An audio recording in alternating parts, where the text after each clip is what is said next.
Hello friends, तो कैसे आप सभी का एमटी क्लासेस में स्वागत है। मैं आपका दोस्त प्रियांशु तिवारी आपके लिए एक नई वीडियो लेकर हाजिर हूं। जो फ्रेंड नए हो कृपया चैनल को सब्सक्राइब कर दे, वीडियो को लाइक कर दे, बेल आइकन को प्रेस कर दे ताकि मेरे द्वारा बनाई गई वीडियो की नोटिफिकेशन मिलती रहे।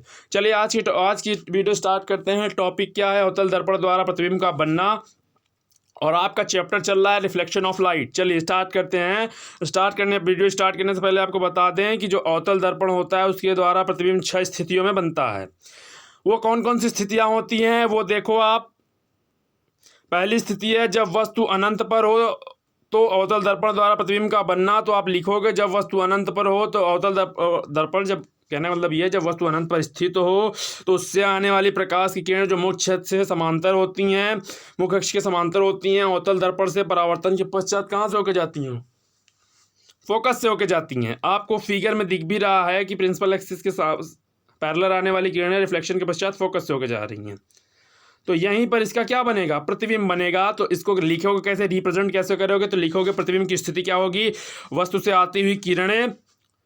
आती हुई किरणें अवतल दर्पण के परावर्तित होकर फोकस पर अभिसरित होती हैं, मिलती हैं। अतः जो प्रतिबिंब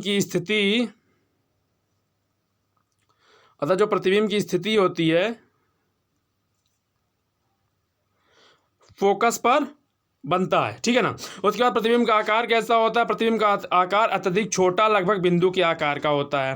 प्रतिबिंब की प्रकृति कैसी होती है? प्रतिबिंब की प्रकृति वास्तविक तथा उल्टा होता है। यहाँ पे आपको दिख रहा है क्योंकि जो वास्तविक प्रतिबिंब बनता है वो रिफ्लेक्शन तल यानी कि परावर्तन तल के सामने बनता है, ठीक है ना।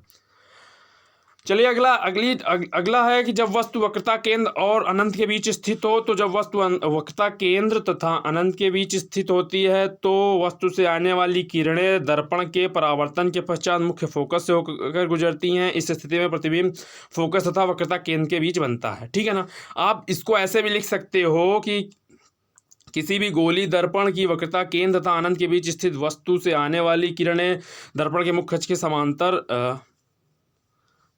समांतर होती हैं, परावर्तन के पश्चात मुख्य फोकस से होकर जाती हैं। तथा दूसरी किरण कहाँ से होकर आती है? तथा दूसरी किरण वक्रता केंद्र से होकर आती है, परावर्तन के पश्चात अपने ही मार्ग में वापस लौट जाती है। आप इतना पूरा लिख सकते हो या तो सिर्फ इतना लिख सकते हो जितना आपको डिस्प्ले पर दिखाया जा रहा है, ठीक है ना। तो उसके बाद इसकी स्थिति कैसे रिप्रेजेंट करोगे आप? जैसे आप इसको तो बनाना, क्योंकि आपको पता होना चाहिए किसी भी प्रतिबिंब का निर्माण दो रेशों के मध्य यानी कि दो किरणों की सहायता से ही होता है।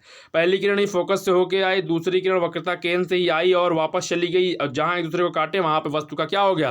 प्रतिबिंब बन गया, ठीक है ना। इसकी स्थिति कैसे होगी? प्रतिबिंब की स्थिति कैसे होगी? मुख्य फोकस तथा वक्रता केंद्र के बीच होगी। प्रतिबिंब का आकार क्या होगा? वस्तु से छोटा होगा। प्रतिबिंब की प्रकृति कैसे होगी? वास्तविक तथा उल्टा होगा। छोटा कैसे? प्रतिबिंब आप खुद देख रहा है, वस्तु हमारी इतनी बड़ी है और प्रतिबिंब छोटा बना है, ठीक है ना। वास्तविक कैसे हुआ? वास्तविक वस्तु के सामने बनेगा। उल्टा इसलिए हुआ क्योंकि वह नीचे बना है, तल के, जिस तल के रखा गया उसके नीचे बना है, ठीक है ना। तीसरी है वस्तु के वक्रता केंद्र पर स्थित होने की स्थिति में अवतल दर्पण द्वारा प्रतिबिंब का निर्माण है कि जब वस्तु वक्रता केंद्र पर स्थित हो तब वस्तु का प्रतिबिंब कहाँ बनेगा? इस स्थिति में जब आप देखोगे तब आप लिखोगे जब वस्तु की स्थिति वक्रता केंद्र पर हो, वक्रता केंद्र पर ही अवतल दर्पण द्वारा उल्टा तथा समान आकृति का प्रतिबिंब क्या होता है? बनता है। या तो आप ऐसे भी लिख सकते हो कि किसी भी अवतल दर्पण के वक्रता केंद्र पर स्थित वस्तु से आने वाली किरणें जो मुख्य अक्ष के समांतर होती हैं, परावर्तन के पश्चात कहाँ से होकर जाती हैं? फोकस से होकर जाती हैं। तथा दूसरी किरण फोकस से होकर आती है तथा मुख्य अक्ष के समांतर हो जाती है और जहाँ एक दूसरे को कट करते हैं वहाँ पे क्या होता है? वस्तु का प्रतिबिंब बनता है। तो आपके सामने ये दिख रहा है, आप प्रतिबिंब देख कर भी आप हिंदी लिख सकते हो, आपको रटने की कोई आवश्यकता नहीं है। तो यहाँ वक्रता केंद्र पर कटेंगी तो यहीं पे उसका प्रतिबिंब बनेगा। अब आपको प्रतिबिंब देखकर लग रहा होगा, पहले आप इसकी स्थिति लिखोगे। एग्जाम में एक क्वेश्चन आता है, आपसे फिगर बनाने के लिए बोलता है। प्रतिबिंब की स्थिति लिखोगे, वक्रता केंद्र पर होगी। प्रतिबिंब का आकार लिखोगे, वस्तु के आकार की क्या होगा? समान आकार का होगा। प्रतिबिंब की प्रकृति कैसे होगी? वास्तविक तथा उल्टा। अभी तक जितना पढ़ा आपने उसकी प्रतिबिंब की प्रकृति वास्तविक तथा उल्टा ही मिला है आपको, ठीक है ना। अगला क्या है? जब वस्तु वक्रता केंद्र तथा फोकस के बीच स्थित हो तब अवतल दर्पण द्वारा प्रतिबिंब का बनना, ठीक है ना। तो तब वस्तु का प्रतिबिंब कहाँ बनता है? जब वस्तु वक्रता केंद्र तथा फोकस के बीच स्थित हो तो अवतल दर्पण द्वारा वक्रता केंद्र तथा अनंत पर वस्तु का प्रतिबिंब क्या होता है? बनता है। इतना लिखने के पश्चात अगर आप हिंदी में लिखना चाहते हो किरणें कैसे आती हैं तो आप वो भी लिख सकते हो कि जब वस्तु वक्रता केंद्र तथा फोकस के बीच स्थित हो तो वस्तु से आने वाली प्रकाश किरणें जो मुख्य अक्ष के समांतर होती हैं, परावर्तन के पश्चात फोकस से होकर जाती हैं तथा दर्पण की वक्रता केंद्र से आने वाली प्रकाश किरणें परावर्तन के पश्चात अपने मार्ग में वापस लौट जाती हैं। तो जहां एक दूसरे को कट करेंगी वहां पे क्या बनेगा, आपका वस्तु का प्रतिबिंब बनेगा जो कि अनंत और वक्रता केंद्र के बीच में बनेगा। ठीक है ना। इसकी प्रकृति आप देख लो, प्रकृति इसकी क्या होगी, प्रतिबिंब की जो स्थिति होगी वक्रता केंद्र तथा अनंत के बीच होगी। प्रतिबिंब का आकार क्या होगा, वस्तु से बड़ा होगा। और प्रतिबिंब की प्रकृति कैसी होगी, वास्तविक तथा उल्टा। अभी तक आपने जितना पढ़ा वास्तविक उल्टा, रियल एंड इनवर्स्ड होगा अभी तक। अभी एक ऐसी स्थिति आएगी जहां पे ये अपोजिट हो जाएगा। ठीक है ना। उसके बाद अगली क्या है, जब वस्तु फोकस पर हो तो अवतल दर्पण द्वारा प्रतिबिंब का निर्माण। जब वस्तु फोकस पर हो तो उसका प्रतिबिंब कहाँ बनता है, जब वस्तु फोकस पर हो तो अवतल दर्पण द्वारा अनंत पर प्रतिबिंब बनाया जाता है। या तो ऐसे लिख सकते हो, या तो आप वो भी लिख सकते हो कि जब कोई वस्तु फोकस पर स्थित हो, अवतल दर्पण में जब कोई वस्तु फोकस पर स्थित हो तो फोकस से होकर जाने वाली प्रकाश किरणें वस्तु से होकर जाने वाली प्रकाश किरणें जो मुख्य अक्ष के समांतर होती हैं परावर्तन के पश्चात फोकस से होकर जाती हैं। ठीक है ना। पहली दूसरी किरण वस्तु दर्पण की वक्रता केंद्र से होकर जाने वाली प्रकाश किरणें परावर्तन के पश्चात अपने मार्ग में वापस लौट आती हैं। तो ये देखो एक दूसरे के पैरेलल लाइनों के रूप में बन जाएंगे, ये एक दूसरे को कहीं कटेंगे नहीं। तो यह इनफाइनाइट पे फिगर बनेगा, हम ऐसा अज्यूम कर लेते हैं। तो जब इनफाइनाइट पे बनेगा तो प्रतिबिंब की स्थिति अनंत पर होगी। प्रतिबिंब का आकार कैसा होगा, वस्तु से बड़ा होगा, वस्तु से बड़ा होगा। प्रतिबिंब की प्रकृति कैसे होगी, वास्तविक तथा उल्टा। ठीक है ना।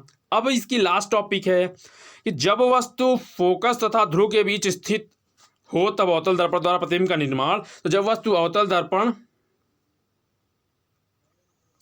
के बीच, अवतल दर्पण के फोकस तथा ध्रुव के बीच स्थित हो तो जो वस्तु का प्रतिबिंब होगा दर्पण के पीछे एक आभासी सीधा तथा वस्तु से बड़ा प्रतिबिंब बनेगा।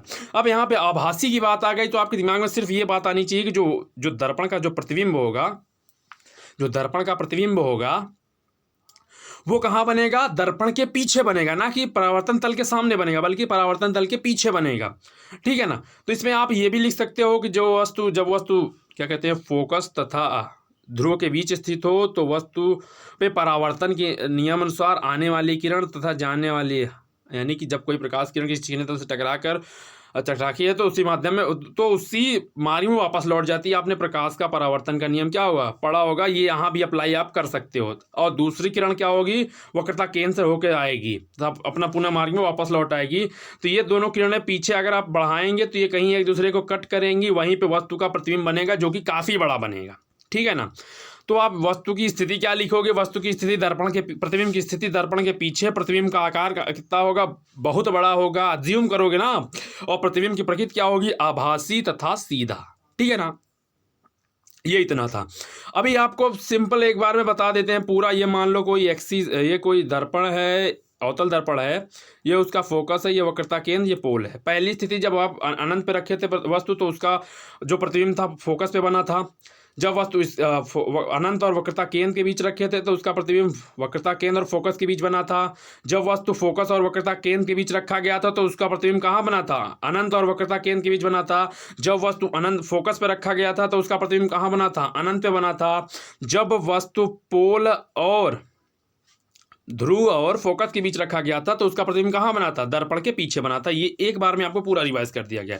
जो 5 स्थितियां होंगी यहाँ तक कि जहाँ तक फोकस पे स्थित होगी, यहाँ तक की जो सारी स्थितियाँ होंगी उसमें वस्तु की जो प्रकृति होगी वास्तविक उल्टा होगा। जैसे ही फोकस और ध्रुव के बीच आ जाएगी उसका प्रतिबिंब कहाँ बन जाएगा, दर्पण के पीछे, यानी कि आभासी होगा। ठीक है ना। मैं आशा करता हूँ आपको ये वीडियो बहुत पसंद आया होगा, तो आप सीख भी गए होंगे प्रतिबिंब बनाना। तो जो फ्रेंड नए हो कृपया चैनल को सब्सक्राइब कर दे, वीडियो को लाइक कर दे, बेल आइकन को प्रेस कर दे, ताकि मैं आपके लिए ऐसी अच्छी वीडियो लाता रहूँ। धन्यवाद।